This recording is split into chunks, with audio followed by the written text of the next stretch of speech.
Greetings, my name is Gerardo Loera.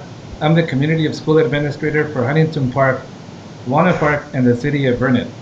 I'm so excited to be with you today, joined by Ms. Maria Garcia and Cecy Equihua from Hope Street and Roybal-Allard Elementary School.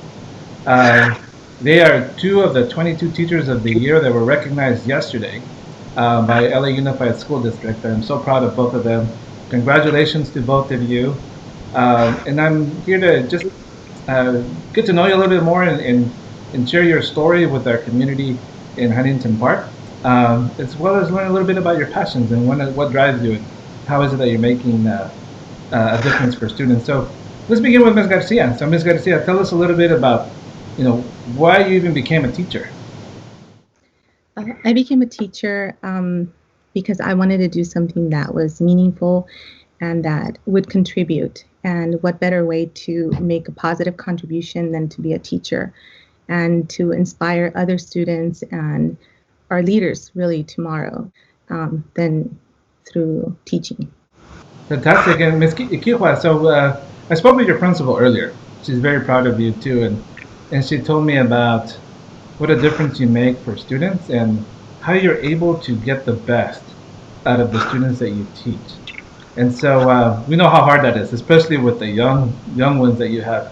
Tell us about, what are the things that you do to bring the best out of the students that you teach? Well, I teach 4-year-olds. I teach ETK here at Roybal-Allard, and I think the main thing that I do with them is I really make that emotional connection with them.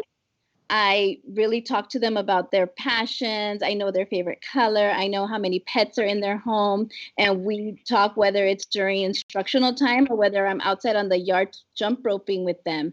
We get to know each other. So when it comes down to doing instruction, they want to make me proud. I'm their buddy. I'm their cheerleader. Whether it's I'm giving them, a little roller coaster or twinkle fingers that they were able to do something, they really want to see that smile on my face and they want to see that smile on their parents' faces. So once I make that emotional connection, it makes it so easy for them to just always try really hard to do the best they can. Amazing, amazing. When we think of, especially of our times right now, like with distance learning and these unprecedented times, like I'm sure we're all like used to hearing at this point, just the acknowledgement of both of you as being recognized, especially during these times, is, in my opinion, extra special. So Ms. Garcia, I know that you're over from Hope Elementary School. I spoke to your principal earlier today, and she was so enthusiastic about what you do with robotics and coding at the elementary level. We know that statewide and nationally, there's like a huge projected shortfall of young students that can actually code and do the types of things that technology calls for. So tell us a little bit about like what is it about technology, robotics, and coding that excites you in being able to teach students in these areas? I think that with technology and coding, it's another way of communicating and creating something that hasn't been created, a way to share a part of you, and with it's a way for students to unleash their creativity. They're communicating, they're collaborating, and they're thinking critically. And this is what the skills that they need: the skills of today, the skills of tomorrow, because technology is evolving and it's changing, and so we need students who can do all those things. And tell us, like, what do you expect your students, Ms. Garcia, to do after they leave your class and after they leave your elementary school? What do you hope they do? I hope that they are inspired that through the different projects and the different technology pieces that we use, that it inspires them and it sparks interest, and it opens up other possibilities, things that they may not have thought of that could be a possibility, or a field that maybe they didn't know about. And this gives them that exposure, and it starts opening that path for them to go in that direction, and really to build their confidence as well, and to believe in themselves that they can do it, because it's challenging, coding and working with robots, and it's a challenge. And persevering through those challenges, it builds grit, and I think that's also an important skill in our students. And thank you for sharing about some of the strategies that you're using and why it's important for you. Spoke with your principal and as well as the principal from Gage Middle School and the principal from Huntington Park High School to be able to build a strong pathway. So as you're building at the elementary level, that we continue to do that at the middle and the high school. So all the principals are on board and excited about doing so. We hope that to build off of what you're starting over there, Ms. Garcia, at Hope Street Elementary, along with your fellow teachers. And Ms. Equihua, so I hear from your principal that you've got other teachers at Roybal, Teachers of the Year. You're joining quite a force over there. I think 5 total teachers, right? So Yes. how does being Teacher of the Year make you guys feel?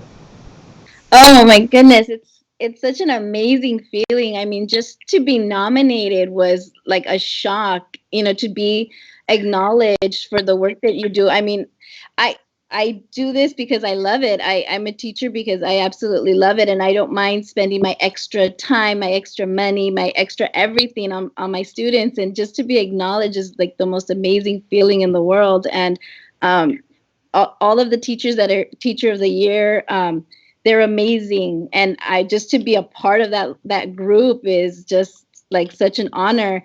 I mean, a lot of the teachers here deserve to be Teachers of the Year as well. So it's kind of like, oh my God, I couldn't believe it. It was like really like I was just struck when I found out that I was nominated, much less that I was awarded the actual award.